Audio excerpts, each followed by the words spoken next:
Assalamualaikum warahmatullahi wabarakatuh. Alhamdulillahirabbil alamin. Wassalatu wassalamu ala Rasulullah sallallahu alaihi wasallam. Baik pemirsa, kita meneruskan eh, penyampaian vlog kemarin kaitannya dengan bahwa anggaran Kementan atau Kementerian Pertanian itu sekitar 15 triliun dan anggaran sarana prasarana itu dianggarkan 2,7 triliun. Ketika dikonversikan ke traktor itu bisa 135.000 traktor setiap tahun ya, dan itu bisa diberikan ke setiap petani, yang targetnya bahwa setiap petani itu mendapatkan satu petani satu traktor. Itu program dari petani ya, usulan dari petani milenial ini yang sekarang saya sampaikan ya. Nah, baik, ketika misalkan kita memiliki anggaran yang cukup luar biasa ya, sampai 15 triliun itu dibagi-bagikan ke dirjen-dirjen atau divisi-divisi yang memiliki, yang ada di bawah Kementerian Pertanian, maka sebaiknya benar-benar sangat harus berdampak kepada masyarakat secara luas gitu. Nah, diantaranya bukan hanya traktor yang berkekurangan di kalangan petani, yaitu dari segi irigasi atau perairan. Nah, dari bagaimana kita memiliki atau sumber daya alam yang melimpah sebenarnya, tapi ketika misalkan di musim kemarau, maka sumber daya alam yang berupa air itu justru berkekurangan dan berdampak pada pangan ya, terdapat pada produksi pangan yang diantaranya adalah jagung dan padi, lebih utama di Indonesia. Nah, ini harus ada solusi bagi pemerintah begitu ya. Ketika misalkan satu petani satu traktor itu bisa membantu, sangat membantu, dan swasembada pangan akan terwujud begitu. Dan ditambah ketika misalkan kita juga memiliki sebuah irigasi yang mandiri ya, tidak tergantung dari musim atau musim hujan. Apalagi kita memiliki kemarin, sekarang dampaknya saja beras harganya Rp17.000 per kilo. Itu dampak dari kemarau panjang kemarin, atau yang disebut datangnya angin timur, atau yang disebut juga El Nino begitu ya. Bukan hanya Indonesia tapi Asia Tenggara terdampak begitu luas ya. Thailand, Filipina, Malaysia, Brunei dan tetangga ya, negara tetangga diantaranya Cina atau Jepang ya. Baik, ada satu hal yang berikutnya adalah yang perlu kita perhatikan, yaitu dari irigasi pemirsa. Ini sangat mudah sekali ya, dari pengalaman kita bertani di sini ya, kaum milenial gitu ya. Kalau kaum bapak-bapak ya, berumur sekitar 50 tahun, kebanyakan kan petani ini di usia senja ya. Yang usia 40, usia 30 ini udah jarang ya. Karena mereka tidak diwariskan dari segi ilmu dan juga dari skill ya. Nah, dan juga dari sarana prasarananya juga berkurang, dan lahannya juga tambah berkurang gitu ya.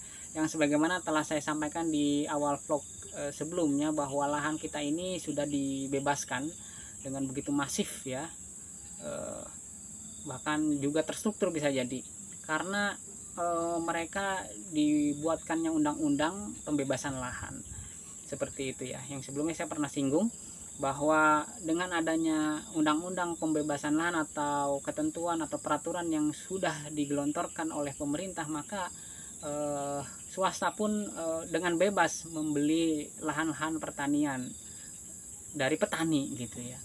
Makanya harus dibatasi dan jangan begitu saja memberikan wewenang kepada swasta atau PT tertentu ya untuk membeli lahan pertanian. Baik pemirsa, jadi salah satu di antara penunjang agar kita menjadi swasembada pangan, atau kita memberikan kepada rakyat sebagai komoditas petani ya, petani kebanyakan kerja sebagai petani gitu ya. Pemerintah harus menyelenggarakan program yang tepat guna, diantaranya adalah memberikan irigasi di setiap lahan pertanian. Jadi itu programnya ya, satu petani satu lahan itu satu irigasi.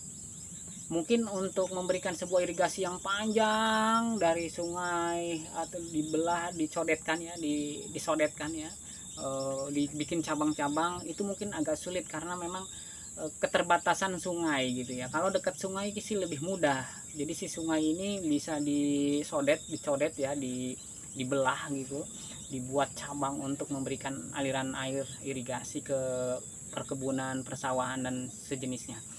Nah, namun yang tidak itu bukan yang diusulkan ya, silahkan bisa juga seperti itu, tapi yang lebih jelas itu adalah membuat irigasi, di mana irigasi itu adalah dengan membuat sumur bor atau yang disebut satelit pemirsa ya.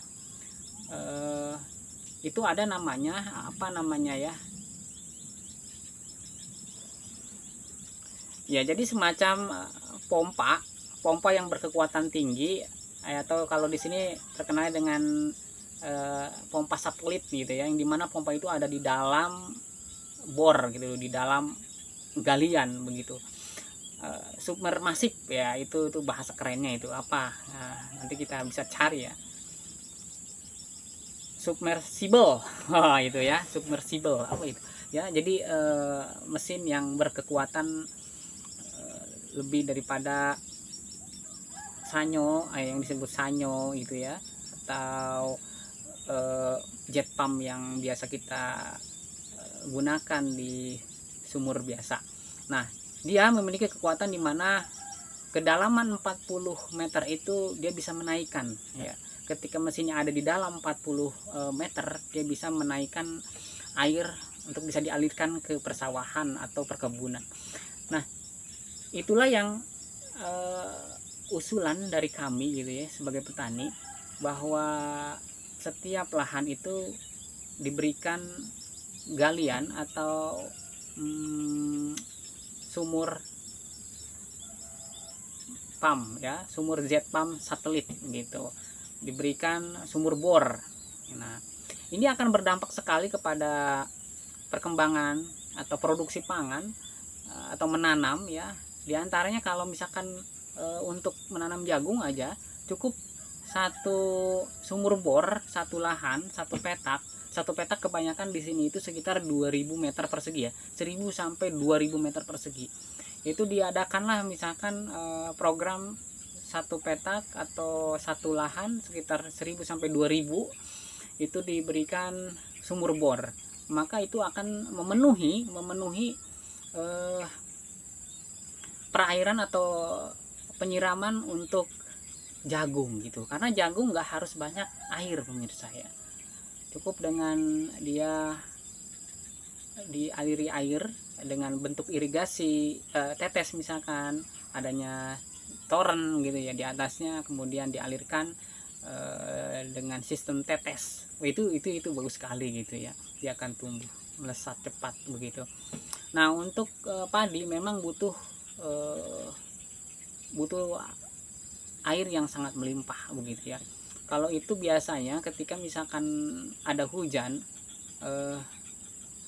itu dibuatkan, kalau di daerah tempat yang lain-lain tuh ya, apa yang telah kita lihat gitu, misalkan di televisi maupun di channel YouTube, itu ada semacam dibuatkannya setiap lahan persawahan itu ada kolam begitu ya, kolam di sekitar 8 kali 10 meter misalkan, atau 15 kali 5 meter gitu ya. Nah, jadi itu bisa memenuhi atau menampung ketika ada air hujan, bisa ditampung di situ, dan untuk selanjutnya ketika kemarau bisa untuk penyiraman, perairan, dan pemberian air pada penanaman padi ya, begitu. Jadi ini yang belum pernah kita lihat, bahwa setiap petani itu diberikan sumur bor ya. Coba daerah mana ya, saya sangat senang sekali ketika petani itu difasilitasi ya, diantaranya ada tadi traktor sebelumnya, kemudian sumur bor begitu. Nah, sumur bor ini itu ketika misalkan program diberikan oleh pemerintah, maka emang harus jelas bahwa sumur bor yang diberikan oleh pemerintah itu minimal kedalaman 40 meter. Karena dari 40 meter ini sudah menemukan titik sumber air, bukan air resapan yang disebut air sumur gitu kan. Kebanyakan kan ketika kita gali nih 2 meter, 3 meter, 4 meter sampai 10 meter kan suka ada air ya. Itu adalah air dari resapan. Ya, bukan sumber air yang ada di dalam tanah. Maka ketika untuk daerah sini nih ya, minimal itu sumber air benar-benar air itu ada dalam perut bumi itu di sekitar 40 meter begitu. Jadi mau tidak mau memang harus 40 meter, dan dipompanya, ditariknya oleh pompa yang tadi saya sebutkan. Itu pompa yang disebut di sini pompa satelit ya, di online juga banyak. Harganya di sekitar angka 1 jutaan lebih gitu ya. Itu belum pemasangan. Ketika sudah pemasangan dan pengeboran, itu biayanya di sini itu sekitar 7 juta pemirsa. 7 juta itu sudah dapat mesin. Itu udah harga pas, harga kebanyakan ya, lumrah. Jadi ada juga ada yang 10 juta ya. Nah, seumpama misalkan sarana prasarana 2,7 triliun itu ya, bisa dihitung dapat berapa sumur ketika harga sumur itu di angka 10 juta. Ya kalau dari 2,7 triliun itu maka akan mendapatkan 270.000 ya, 270.000 sumur bor pemirsa. Wah, bayangkan dari 2,7 triliun ya, itu akan mendapatkan 270.000 sumur bor yang dibagikan untuk para petani. Sangat luar biasa. Itu sangat membantu dan itu real gitu ya.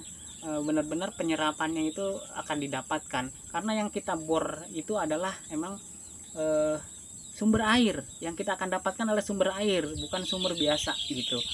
Jadi di perut bumi ini alhamdulillah Indonesia itu di 40 meter itu terdapat sumber air begitu pemirsa.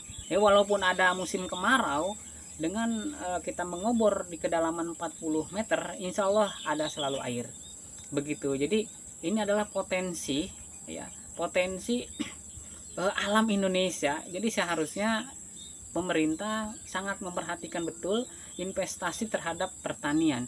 Jadi memberikan alat maupun sarana itu dia tidak akan terbuang ya sia-sia begitu, karena memang kita tersedia sumber alamnya gitu, tinggal kita mau menggalinya.